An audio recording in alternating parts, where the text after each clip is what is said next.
FBR ने गुज़िश्ता बरस के मुकाबले में तकरीबन 2,400 अरब रुपए ज़्यादा टैक्स इकट्ठा किया है। 26% की ग्रोथ है, मगर उसके बावजूद एफबीआर बार बार डाउनवर्ड रिवाइज किया गया टारगेट पूरा नहीं कर सका। ओरिजिनल 12,900 अरब रुपए था, फिर 12,300 अरब रुपए हुआ, फिर 11,900 अरब रुपए हुआ, मगर एफबीआर गुज़िश्ता माली साल में 11,700 अरब रुपए इकट्ठे कर सका है।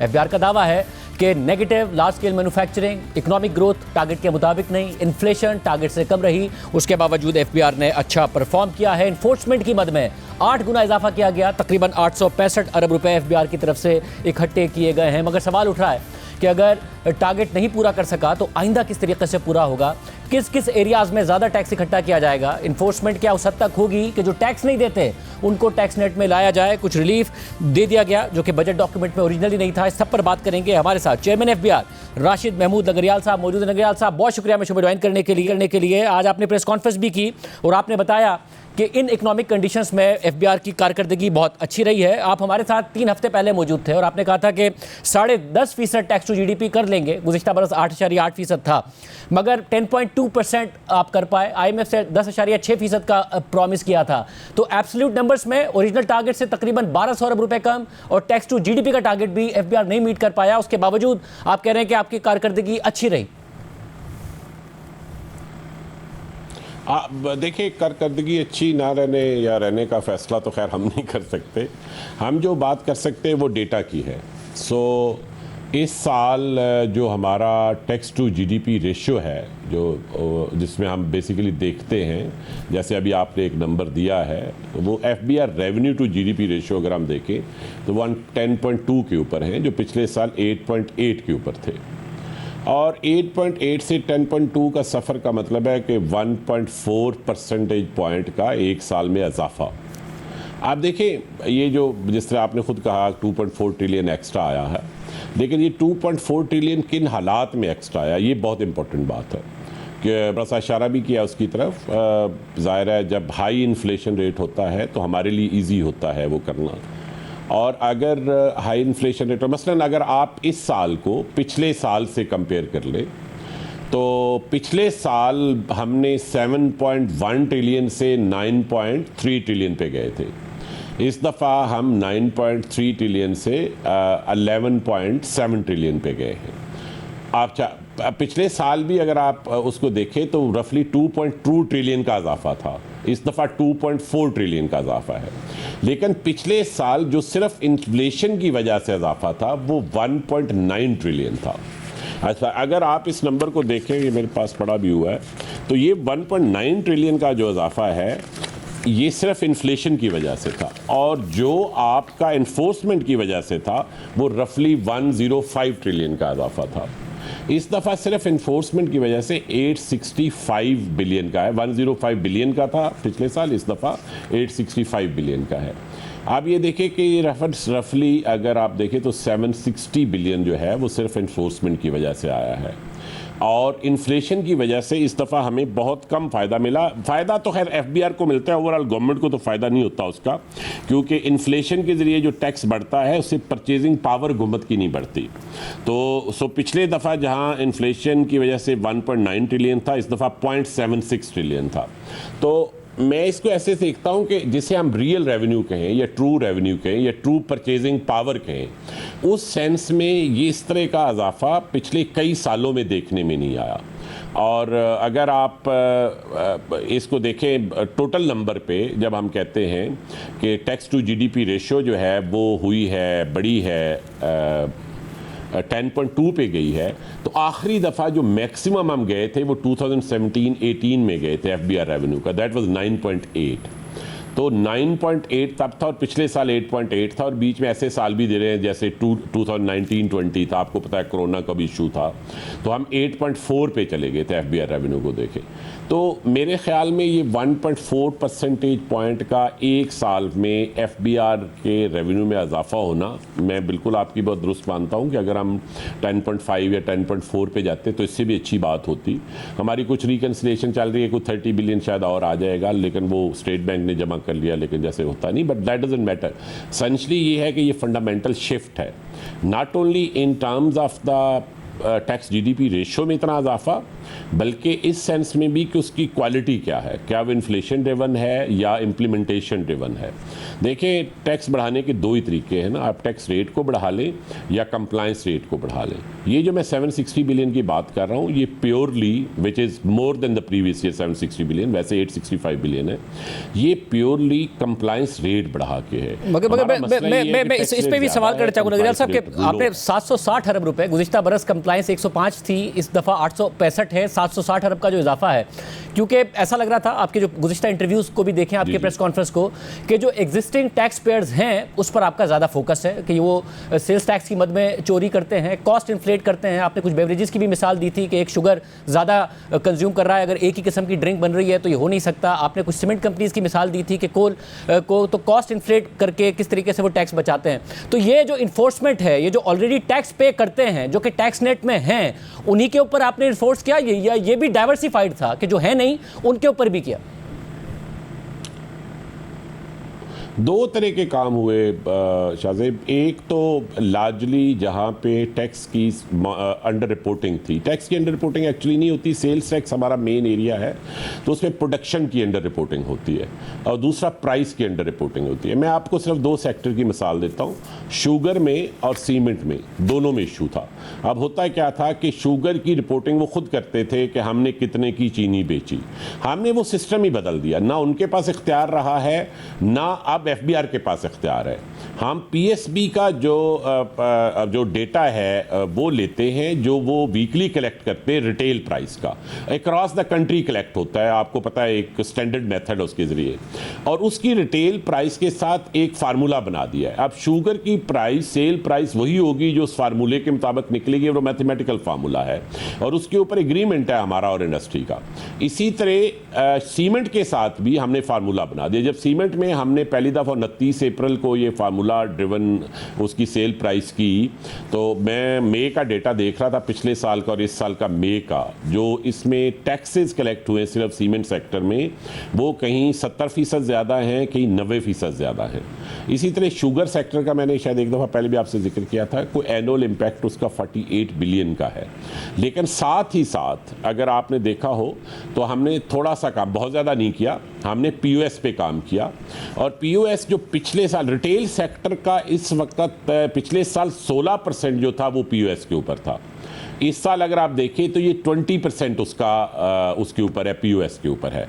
अब हमने पूरा रिटेल सेक्टर शायद कभी नहीं ला पाएंगे, क्योंकि गांव में छोटे छोटे मोहल्लों में दुकानें हैं, वो शायद नहीं आएंगी, और वो वैसे भी बहुत गरीब लोगों की ग्रासरी शॉप्स उसको नहीं लाएंगे। लेकिन जो आपका हाई एंड और मिडल एंड रिटेल है वो आ जाना चाहिए। सो हमारा टारगेट ये है कि इस 20% को हम 30, 40, 50 और 60 की तरफ लेके जाएं। मे बी हम 60 के बजाय नहीं जाएंगे, लेकिन ये जब आता है, और आप ये देखें कि टोटल जो इकोनॉमी में कंट्रीब्यूशन है, I can read that number, पिछले साल 2.8 ट्रिलियन की जो सेल हुई है रिटेल में, वो पीओएस सिस्टम के ऊपर हुई है, 2.8 ट्रिलियन की। आप ये देखिए, this is a large number in an economy size of 113 to 115 trillion in the total. और आपको पता है कि ये रिटेल पे सिर्फ हो रहा है, ये होल सेल पे नहीं हो रहा, डिस्ट्रीब्यूशन पे नहीं हो रहा। तो जब हम कहते हैं 18-20% हमारे पास टोटल है रिटेल और होल सेल और डिस्ट्रीब्यूशन, तो ये रफली रिटेल 12% के करीब बनता है, जिसके अंदर हम इसकी बात कर रहे हैं। और जब हम जो नंबर मैंने आपको बताया इसकी बात करते हैं, तो इसका मतलब है आपने 4% की 4/12 रफली उसको कवर कर लिया है रिटेल वाली साइड के। लेकिन इसलिए मज़ीद आगे जाना है। मैं शायद एक आध दफ़ा पहले भी की बात कर चुका हूँ, हम डिजिटल इन्वाइसिंग साथ कर रहे हैं, जो ऊपर से नीचे की तरफ आएगी, यानी इंपोर्टर से आएगी और मैन्युफैक्चरर से आएगी टुवर्ड्स डिस्ट्रीब्यूटर, और फिर रिटेल की तरफ जाएगी। एक तरफ ये जा रही है और दूसरी पीओएस की बढ़ेगी। हमारी इम्प्लीमेंटेशन कैपेसिटी बढ़ गई है। पिछले साल हमने जो रिफॉर्म पैकेज एफबीआर के लिए अप्रूव किया था, मोबिलिटी, ऑफिसर्स की इंटेग्रिटी मैनेजमेंट, वो सारी चीज़ें इस साल से फुली इन फील्ड होंगी। हमारा ये ख्याल है कि अगले क्वार्टर्स में ये मजीद पीओएस की जो रीच है ये बढ़ जाएगी। वैसे अगर तो आपने गुज़िश्ता बरस, जब आप कहते हैं कि उस साइड पे चल रहे हैं, देखिए कि इन्फोर्समेंट ने ज़्यादा किया, अब देखें एक जो एरिया है जिसमें आपने टारगेट से ज़्यादा टैक्स इकट्ठा किया वो इनकम टैक्स की मद में है। 5,800 अरब रुपए आपने इकट्ठे किए, जो टारगेट से भी 340 अरब रुपए ज़्यादा हैं। सेल्स टैक्स आपने टारगेट से 1,000 अरब रुपए कम इकट्ठा किया। दीगर जो हेड्स हैं आपके, उनमें भी आपने, चाहे फेडरल एक्साइज ड्यूटी हो, दीगर हेड्स हैं उसमें भी आप, कस्टम ड्यूटी हो, आपने उनमें टारगेट से कम इकट्ठा किया। तो जो कॉर्पोरेट पर सुपर टैक्स लगाया हुआ है, जो पहले से टैक्स देते हैं, सैलरीड क्लास पर आपने बहुत, तो अभी भी जो टैक्स पहले से देते हैं उन्हीं से आपने ज़्यादा टैक्स इकट्ठा किया। नहीं, वो ये बात दुरुस्त है कि जो वो वाइडनिंग जिसे हम टैक्स रेट, मैंने आपको शायद एक आध दफ़ा पहले बात हुई थी, हमारा दो प्रॉब्लम्स हैं। एक तो ये है कि हमारे बहुत सारे लोग टैक्स नेट से बाहर हैं, लेकिन हमारा ब्रॉडनिंग के अलावा टैक्स डीपनिंग का भी इशू है कि जो लोग अंदर हैं वो मैसिवली अंडर रिपोर्ट कर रहे हैं। वो जो मैसिव अंडर रिपोर्टिंग है उसको रोकने का कोई ऐसा नुस्खा नहीं है कि आप हथियार लेके उसके पीछे पड़ जाएं या क्रिमिनल प्रोसीडिंग करें। उसका यही तरीका है कि आप डिजिटल टूल्स के ज़रिए, वीडियो एनालिटिक्स के ज़रिए आप प्रोडक्शन मॉनिटरिंग करें और आप उनकी सेल प्राइस की, जिस तरह हमने ये 2 सेक्टर में किया और हमने आगे को 18 सेक्टर मजीद है जो आइडेंटिफाई किए हुए हैं और जिस पे काम चल रहा है।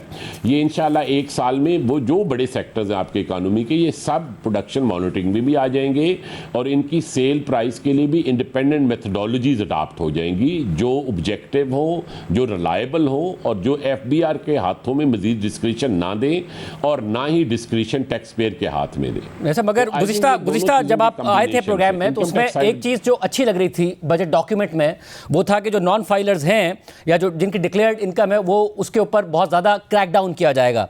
मगर फिर जब आखिरी स्पीच की है फाइनेंस मिनिस्टर साहब ने, तो वजीर आजम के कहने पर रेजिडेंशियल प्लॉट्स और घर 5 करोड़ रुपए तक अगर जस्टिफाई नहीं करती उनकी इनकम तो सवाल नहीं होगा, 10 करोड़ रुपए तक कमर्शियल प्रॉपर्टी पर, 70 लाख रुपए तक की गाड़ी पर।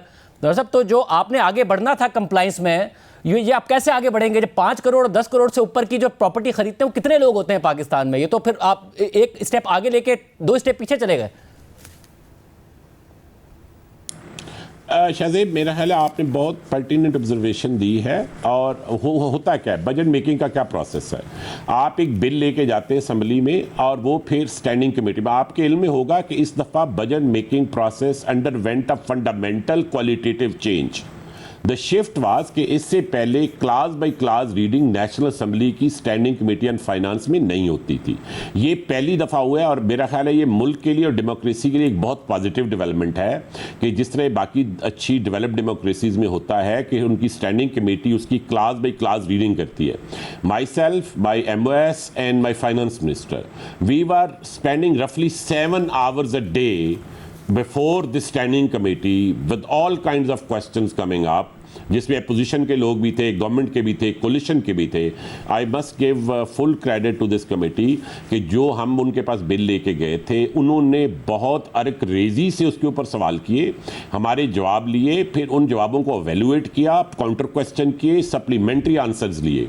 और मैं तो ऑनेस्टली हमारे लिए वो बहुत एग्जॉस्टिव एक्सरसाइज थी, but I must give full credit कि ये पार्लियामेंट्री प्रोसेस का एक क्वालिटेटिव शिफ्ट आया और इससे बिल इंप्रूव हुआ है।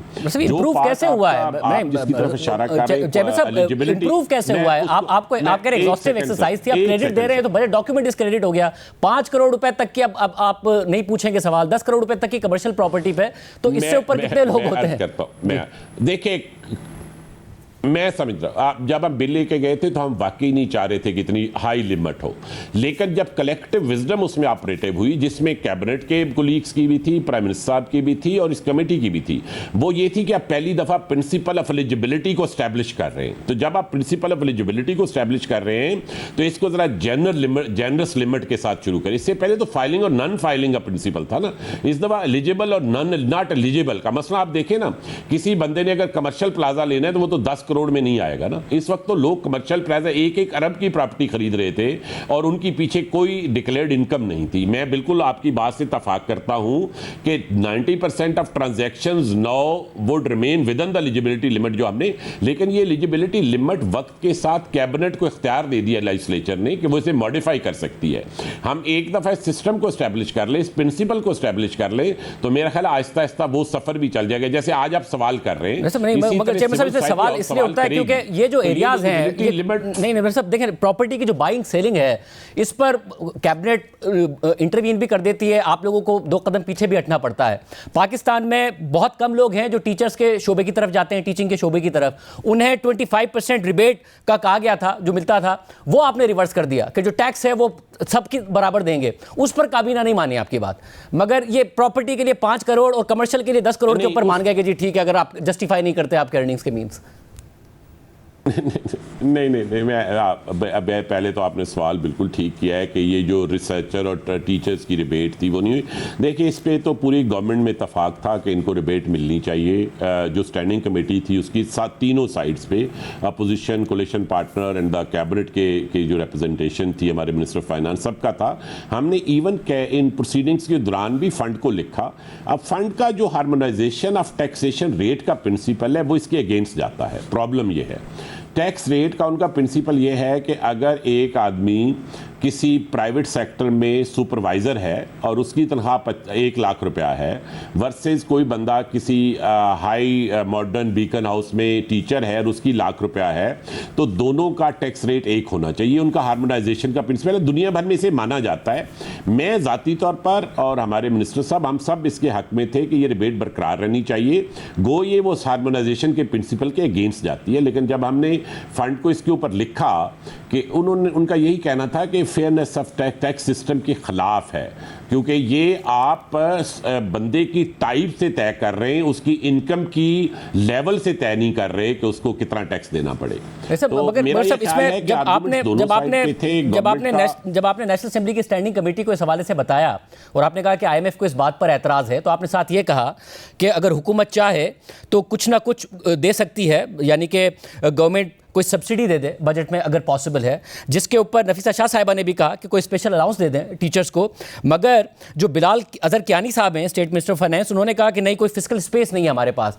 ये IMF किस किस्म का हमसे जिद करता है कि हम 5 करोड़ और 10 करोड़ रुपए वाली प्रॉपर्टी के लिए, तो उन्हें फेयरनेस नहीं नजर आती कि जी ठीक है हम नहीं सवाल पूछ रहे। उन्हें अगर वज़ीर आज़म का दिल चाहे कि 6% सरकारी मुलाजमिन की तनख्वाह में इजाफा फाइनेंस मिनिस्ट्री ने कहा था वो 10% कर दें, IMF को कोई प्रॉब्लम नहीं होता कि जी बजट आउट ना हो जाए। मगर ये टीचर्स के लिए, जो वैसे ही हमारे यहाँ बच्चे मुश्किल से नहीं अच्छा पढ़ते क्योंकि टीचर्स की भी क्वालिटी नहीं है अच्छी, उनके लिए IMF को प्रॉब्लम हो जाता है और उनके लिए एक फिस्कल स्पेस नहीं आता हुकूमत के पास। नहीं शाहजेब साहब, मैं सच्ची बात आपको ये बताऊं कि देखिए, इस पे आर्गूमेंट्स तो सारे हम कर चुके हैं। आपने जो बातें की तकरीबन मैं उसमें से किसी से वो नहीं कर रहा, डिसएग्री नहीं कर रहा, सारे आर्गूमेंट्स तो टेबल पे आ गए। लेकिन बुनियादी बात ये है कि इवन तनख्वाहों के ऊपर जो ये प्रिंसिपल था उसे 6% से 10 भी, ये मुश्किल काम था। फंड ने इसे आसानी से नहीं, मुश्किल से माना। हमने देखे, फंड के साथ आप जब निगोशिएट करते हैं तो कई चीज़ें होती हैं जिसमें आप बात कर रहे होते हैं, और इस पर भी हमने बात की, इस पर नहीं वो माने। और उसकी वजह यह है कि ये एक सैलरी को बढ़ाना या कम बढ़ाना या ज़्यादा बढ़ाना वो एक डिफरेंट बात है। वो तो बहस ये है कि क्या आपको कास्ट ऑफ लिविंग के हिसाब से ये बनता है या नहीं बनता, और उस पर आप आर्गूमेंट दे सकते हैं। हर साल डिफरेंट आर्गूमेंट होंगे। जो हार्मोनाइजेशन ऑफ टैक्सेशन रेट का प्रिंसिपल है वो टोटली डिफरेंट है। आपने बाकी जगह भी देखा होगा, हमने हार्मोनाइजेशन की तरफ गए हैं। जैसे आपके जो बैंक्स में आपको बैंक से प्रॉफिट आते थे उसका रेट कम होता था, उसको भी हमने बढ़ाया है। ऐसा नहीं कि सब जगह फुल हार्मोनाइजेशन अचीव हो गई है, लेकिन नहीं हुआ ना। जैसे आपने म्यूचुअल फंड्स पे देखिए ना, अब आपने जो म्यूचुअल फंड्स की फिक्स्ड इनकम है उस पर प्रॉफिट रेट पर टैक्स बढ़ा दिया, मगर जो इक्विटी इनकम है उस पर कम रखा ताकि इक्विटी की तरफ लोग जाएं। कुछ लोग अगर स्पेकुलेटिव इन्वेस्टमेंट ना भी करना चाहें तो उनके पास, तो यहाँ पे IMF को प्रॉब्लम नहीं है, मगर टीचर्स के ऊपर IMF को प्रॉब्लम है हार्मोनाइजेशन का। नहीं, उसकी वजह ये कि इसके नहीं शाहजेब, देखे आप थोड़ा सा, अब देखें, पहली बात ये कि I am not holding a brief for IMF, मैं तो FBR के को ब्रीफ होल्ड कर रहा हूं। लेकिन मैं असल बात जो आपको बताना चाह रहा हूं, इसमें भी देखिए 2 प्रिंसिपल है। वहां पे हार्मोनाइजेशन ऑफ टैक्स रेट का प्रिंसिपल है, यहां एक्टिव और पैसिव इनकम का प्रिंसिपल है। आप पैसिव इनकम का रेट कैसे वही रख सकते हैं जो एक्टिव। एक बंदे ने बिजनेस में लगाया, उसने रिस्क ज्यादा लिया, ही अर्न द मनी, और उसके ऊपर आप कहें जी कि कम रेट होगा और जिसने कोई रिस्क नहीं लिया और वो दिन को गोल्फ खेलता रहा, आप उसे कहें कि उसका रेट कम होगा, ये मुनासिब नहीं है। देखें, एक्टिव इनकम का मतलब ये है कि अगर वो बिजनेस में जाएगी, इक्विटी में जाएगी, तो वहां पे प्रोडक्टिव फंक्शन करेगी, वहां एम्प्लॉयमेंट जनरेट होगी, वो एक सोसाइटल गुड क्रिएट करेगी। जो आपकी पैसिव इनकम है वो सोसाइटल गुड डायरेक्टली क्रिएट नहीं करती। जो एक्टिव इनकम है विच इज इक्विटी वाली investment, that does create societal good. तो दोनों को उस तरह हम शायद कंपेयर नहीं कर सकते। मेरे क्योंकि बहुत अच्छे टीचर स्कूल में, कॉलेज में रहे, तो मैं पर्सनली इस वाले कंपैरिजन पे तो टीचर को रिपोर्ट मैं आगे बढ़ना चाह रहा हूं, इस वाले कंपैरिजन पे तो ये भी, इससे बड़ा कंट्रीब्यूशन क्या हो सकता है कि अच्छे टीचर्स हों और लोग इस तरफ आएं। और मैं अगेन आपको ये कहते हुए कि आपने तो कहा था हुकूमत को कि आप किसी ना किसी तरीके से टीचर्स को फैसिलिटेट कर दे, बट गवर्नमेंट ने कहा हमारे पास फिस्कल स्पेस नहीं है। शायद ये सवाल गवर्नमेंट के लिए भी बनता है। आप एफबीआर हैं, आप रेवेन्यू साइड पर हैं, आपको आईएमएफ ने कहा था कि इसको लाइज कर दे, मगर क्योंकि मैं फिर वो 5 और 10 करोड़ वाले पे जाते हुए, क्योंकि आपने ही कहा था कि अगर कोई एक दफा प्रॉपर्टी खरीद ले तो उसके बाद हमारे पास कैपेसिटी इतनी कम है कि हमारा जो सक्सेस रेट है कि वो 3.7% है कि हम लोगों से पूछ सके कि आपके पास ये पैसे आए कहां से थे। उसमें भी हुकूमत ने 5 से 10 करोड़ रुपए, 5 करोड़ फॉर रेजिडेंशियल, 10 करोड़ रुपए फॉर कमर्शियल कर दिए। तो आपका काम मुश्किल किया ना गवर्नमेंट ने, आसान किया? नहीं, मैं बिल्कुल आपसे से एग्री करता हूँ। ये बिल्कुल दुरुस्त आपका एनालिसिस है। हम अभी भी एनालिसिस यही है। बात ये है कि सीक्वेंसिंग का इशू है और ग्रेजुअल इंप्लीमेंटेशन का।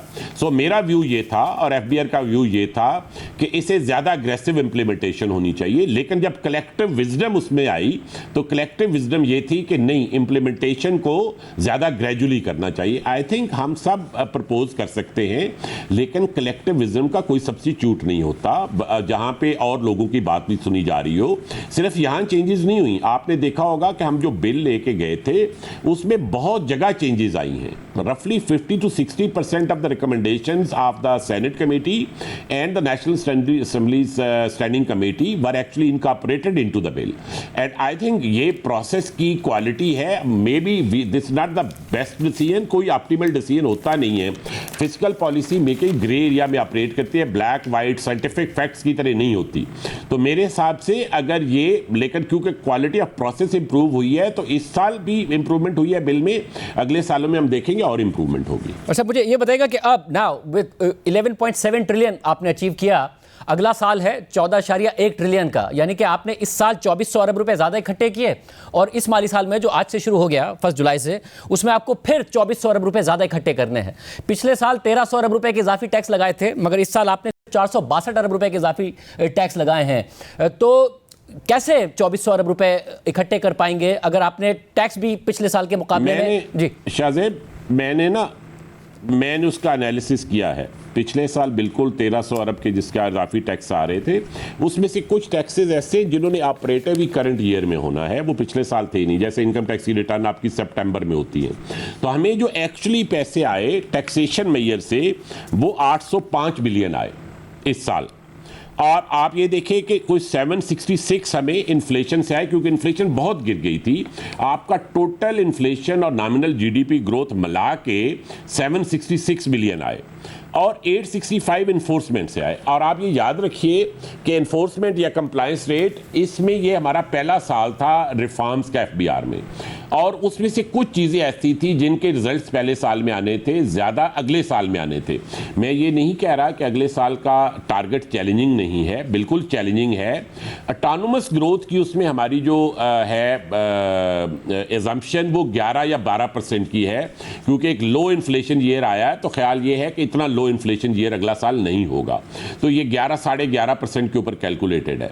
If that assumption holds, now that's a big if that I'm putting here, if that assumption holds, तो ये टारगेट रियलिस्टिक है। आसान नहीं है मगर रियलिस्टिक है। लेकिन अगर if that assumption does not hold 11.5-12% की ऑटोनोमस ग्रोथ की, जिसमें इन्फ्लेशन का एक बड़ा हिस्सा होता है, तो देन आई वुड एग्री कि ये टारगेट रियलिस्टिक से ज्यादा चैलेंजिंग बन जाएगा। मतलब और assumption के ऊपर जो सवाल उठता है वो जून के नंबर से उठता है। जून का आपका टारगेट था 1.67 ट्रिलियन, 1.67 ट्रिलियन का, मगर आपने हासिल किया 1.49 ट्रिलियन। अब जून वो महीना है, क्योंकि लास्ट क्वार्टर में तो वैसे ही 2.6% की ग्रोथ ग्रोथ हासिल करने के लिए लास्ट क्वार्टर में कोई 5% से ऊपर की तरक्की हमने करनी है, तो लास्ट क्वार्टर में तो आपको ज़्यादा सपोर्ट मिलनी चाहिए थी जीडीपी से और आपको अपना जून का टारगेट अचीव करना चाहिए था। अगर जून का टारगेट नहीं अचीव हुआ तो आगे कैसे आप अचीव कर पाएंगे? नहीं, देखें, पिछले जून में अगर आप देखें ना, पिछले जून में मैं अभी एक्चुअली नंबर ही देख रहा हूँ आसानी के लिए, हमने 1190 बिलियन कलेक्ट किए थे और इस दफ़ा जो जून में हमारा वो जो नेट का नंबर है वो 1502 है, which is much higher than the last जून।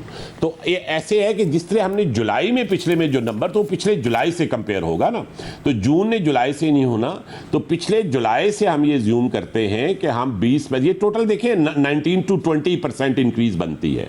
इस साल हमने 26% इंक्रीज अचीव की, अगले साल हम 19-20% रख रहे हैं। हुकूमत ने आसान टारगेट नहीं दिया एफबीआर को, बिल्कुल मैं ये नहीं कह रहा, लेकिन ये पिछले साल का जो 40% इंक्रीज का टारगेट था उससे कहीं ज्यादा रियलिस्टिक है और शायद इस दफा उस तरह की डाउनवर्ड रिवीजन की जरूरत ना पड़े जिस तरह पिछले साल पड़ी थी, और उसके डिफरेंट फैक्टर्स हैं वो हम पहले भी जिक्र कर चुके हैं साहब। मगर जो जून के नंबर्स हैं इसमें क्या ये बात ठीक है कि आप लोगों ने रिफंड्स रोके थोड़ा सा इन्फ्लेटेड टारगेट दिखाने के लिए, एडवांस मांगा और कहा कि जो विदहोल्डिंग टैक्स एग्जेम्पशन है उसका सर्टिफिकेट उस वक्त मिलेगा जब एडवांस जमा कराओ, जिसकी वजह से ऑलरेडी टारगेट से कम अचीव किया, मगर इसमें भी आपने रिफंड्स रोके और एडवांसेस लिए?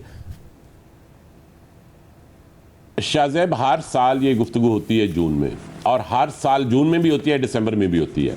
हर साल अगर सोचे कि लोग एडवांस ही टैक्स देते थे तो इवेंचुअली वो खत्म हो जाते हैं ना, वो उसने किसी दिन तो एडजस्ट होना है ना। ये मैं 15 साल से एडवांसेस वाली बात सुन रहा हूं, तो ये एडवांसेस इवेंचुअली तो फिर एकमुलेट हो जाने चाहिए थे। तो एक लिमिट होती है जिस हद तक कुछ कंपनीज जो हैं वो अपनी एडवांसेस बिल्कुल देती है, ये बिल्कुल मैं ये नहीं कहूँगा कि नहीं देती हैं, लेकिन ये नॉर्मल नंबर है। ये जो बात है कि रिफंड कम इशू है, दुरुस्त नहीं। आप साल पूरे का नंबर देख लें कि पिछले साल रिफंड कितने इशू हुए थे, इस साल कितने हुए हैं, तो ये टाइमिंग का डिफरेंस है और इसके अलावा कोई ऐसी चीज नहीं है। और वो आपको पता है जुलाई अगस्त सितंबर के हमारे टारगेट्स उस तरह नहीं होते। हर साल जून में हम ज्यादा पैसे कलेक्ट करते हैं, टारगेट का भी इशू है लेकिन एक्सपेंडिचर का भी इशू है। आप देखिए बहुत सारी कंपनीज ने अपने फंड्स क्लोज करने, मसलन कल जब मैंने क्लोज कर लिया इसको और आज मैं रिपोर्ट भी कर चुका हूं इन नंबर को 11.74 ट्रिलियन को, तो मुझे स्टेट बैंक ने कहा कि उनके पास आज मुझे उनका फ़ोन आया कि आपका सिस्टम एक्सेप्ट नहीं कर रहा, लेकिन हमारे पास कल से आपके 32 बिलियन पड़े हुए हैं, तो वो हम रिमिट करना चाहते हैं। तो मैंने उन्हें कहा क्यों, ये आपको क्यों लगता है कि ये कहाँ से आए? जो उन्होंने कहा कि ये लेट आते हैं, हमारी रिकनसाइल होते थोड़ा टाइम लगता है, लेकिन ये बहुत सारे लोग अपना फाइनेंशियल क्लोजर कर रहे होते हैं, तो वो जून में पैसे वाकई ज़्यादा देते हैं, इसमें कोई शक नहीं। लेकिन जून तो जून ही कंपेरिजन मुनासिब होगा, जुलाई टू जुलाई ही कंपेरिजन मुनासिब होगा।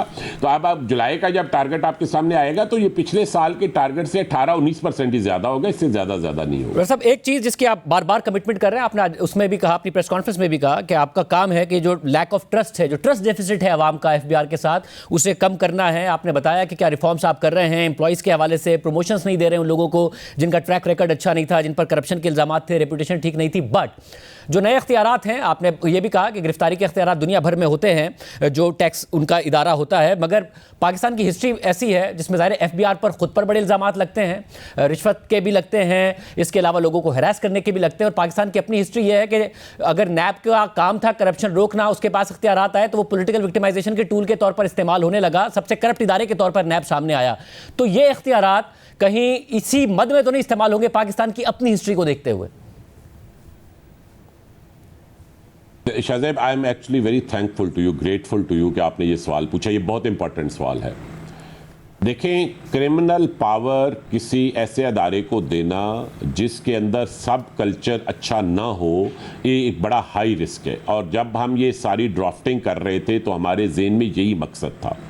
जो करंट इख्तियार था वो ACDC के पास था, हमने उसके ऊपर एक सेफ गार्ड डेवलप किया, कि वो कमिश्नर से अप्रूवल लेगा। लेकिन जब हम कमेटी में गए तो कमेटी, मैं इसीलिए कहता हूँ collective wisdom always gives you benefit. उन्होंने कहा नहीं, मजीद सेफ गार्ड डेवलप करने, and we immediately agree to that, क्योंकि हम इस प्रिंसिपल से एग्री करते हैं इस प्रिंसिपल से कि जितने सेफ गार्ड हो उतना अच्छा है। हमने 4 सेफ गार्ड डेवलप किए। एक तो ये किया कि टैक्स फ्रॉड की जो ऑफेंसेस डिफाइंड थे उनमें से सवाए वो जिसमें टेम्परिंग और फोर्जरी हो, और उसके अलावा भी टैक्स फ्रॉड की किस्में होती हैं, सवाए वो जिसमें टेम्परिंग या फोर्जरी हो, बाकी सबको हमने नॉन कॉग कर दिया। यानी आप अदालत से तो जाके उसके खिलाफ वारंट ले सकते हैं, लेकिन आप एग्जेक्टिव साइड पे कुछ नहीं कर सकते। दूसरा, हमने उसके ऊपर लिमिट लगा दी, एक माली लिमिट लगा ली। तीसरा, हमने कहा कि सिर्फ 3 सिचुएशंस होंगी जिसमें यह ऑपरेटिव होगा, बंदे के भाग जाने का खतरा हो, एविडेंस की टेम्परिंग का खतरा हो, या 3 दफा ड्यूली सर्व्ड नोटिस के ऊपर वो इन्वेस्टिगेशन को ज्वाइन ना करे। फिर चौथी शर्त लगाई, हमने कहा ना ये इख्तियार एसी के पास होगा, ना डीसी, ना कमिश्नर या चीफ कमिश्नर के पास। ये सारे लोग केस बना के एक 3 मेंबर कमेटी को भेजेंगे जो बोर्ड के मेंबर्स पे मुश्तमिल होगी, वेरी सीनियर ऑफिसर्स, और वो एक रीजन आर्डर लिखेंगे कि why they are satisfied that it is important कि यहां टेम्परिंग की नेचर ऐसी है या फोर्जरी की नेचर ऐसी है या एक्यूज के भाग जाने का खतरा इतना हाई है। वो एक रीजन आर्डर होगा। मेरा ख्याल है sufficient safeguard had been developed इसके अंदर। अब मेरी ख्वाहिश, देखिए मैं एज ए सिटीजन भी सोचता हूं, मैंने हमेशा एफबीआर में नहीं रहना, मैं तो साल भी नहीं हुआ यहाँ आए हुए, मैंने कल इसे फेस भी करना है। तो जो गोल्डन प्रिंसिपल ऑफ लॉ है वो यही है कि आप जब लॉ मेकिंग की ड्राफ्टिंग कर रहे हो तो आप अपने आप को दूसरी साइड से देखो। मैं जाती तौर पर आपको समझता हूं, मैं दूसरी साइड से बैठ के देख रहा था कि ये कहीं यूज ना हो। हमने एक और इसमें इस दफा एडिशनैलिटी की है। ट्रेडिशनली जब ये सेल्स टैक्स लॉ में ये ड्रेस वगैरह की पावर आई थी तो इसके अंदर ये डेफिनेशन नहीं थी ये किस पर्पस के लिए इस्तेमाल होगी। So many courts have read कि ये टैक्स रिकवरी इसका पर्पस है। इसका बिल्कुल पर्पस टैक्स रिकवरी नहीं है। हमने साफ एक क्लास डाल दी है कि इसका सिर्फ पर्पस जो है वो डिटरेंस क्रिएट करना है और फ्रॉड को रोकना है। इसका मकसद टैक्स रिकवरी या टैक्स को बढ़ाना नहीं है, सिर्फ उन चीजों को डिटर करना है जिनकी वजह से फ्रॉड हो रहा है। जिसका मतलब क्या हुआ कि आप इसे एक्सटेंसिवली यूज नहीं करेंगे, it would be rarely used. और हम इंटरनल एसओपीज बना रहे हैं और मैंने अपने अफसरों को आज भी मीटिंग की, मैंने उन्हें कहा जी मुझे अगर इसके ऊपर कोई आता है, कोई किसी टैक्स पेयर को तंग किया जाता है तो ये बिल्कुल कोई टॉलरेंस नहीं की उसके इसके लिए। मेरा बिल्कुल, मैंने आज सुबह भी कहा, जब तक ट्रस्ट का डेफिसिट ब्रिज नहीं होता between a tax authority and the tax payer तो ये मामला आगे नहीं चल सकता। आप ये देखेंगे कि इस साल इंशाल्लाह एक वाज़े तौर पर आपको चेंज नजर आएगी टैक्स कल्चर में कि लोगों का जो मोड है। मैंने आज उनसे 3 बातें की। आज मैंने I was addressing all the officers, मैंने उन्हें कहा जी पहली बात यह है कि आपका काम टैक्स ज्यादा लेना नहीं है, दुरुस्त टैक्स लेना है। ज्यादा करना आपका काम नहीं है। जितना टैक्स जिसका ड्यू है ना उससे कम लेना है ना उससे ज्यादा लेना है।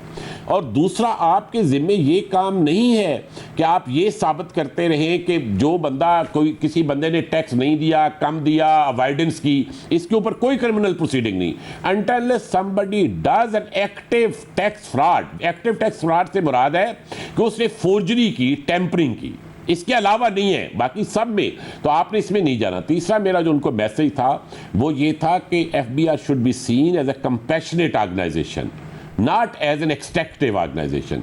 तो मेरे लिए भी ये चैलेंज है, मेरी सीनियर लीडरशिप जो एफबीआर है उसके लिए भी चैलेंज है कि हम इस इमेज को from an extractive organisation to a compassionate organisation कैसे बदलते हैं। हमने टैक्स के अहदाफ भी हासिल करने हैं और इस इमेज को भी चेंज करना है। I am sure it will take time, it's difficult, it's not easy, but we are all committed to work on it. और हमने दूसरी साइड पे ये कहा है कि जिस अफसर के खिलाफ ऐसी कोई शिकायत आएगी कि उसने एक्सेस की है तो उसके खिलाफ फौरन एक्शन। ऑलरेडी आपको पता है हम इंटेग्रिटी के हवाले से दूसरी चीज़ों पे काम कर रहे हैं, बट मेन मैसेज गवर्नमेंट का भी और एफबीआर का भी ये है कि किसी किस्म की हम ज्यादती नहीं होने देंगे। जहां ज्यादती की शिकायत होगी सख्त तरीन प्रोपोर्शनेट एक्शन नहीं होगा, मोर देन प्रोपोर्शनेट एक्शन होगा उन ऑफिसर्स और ऑफिशियल्स के खिलाफ जो टैक्स पेयर के साथ ज्यादती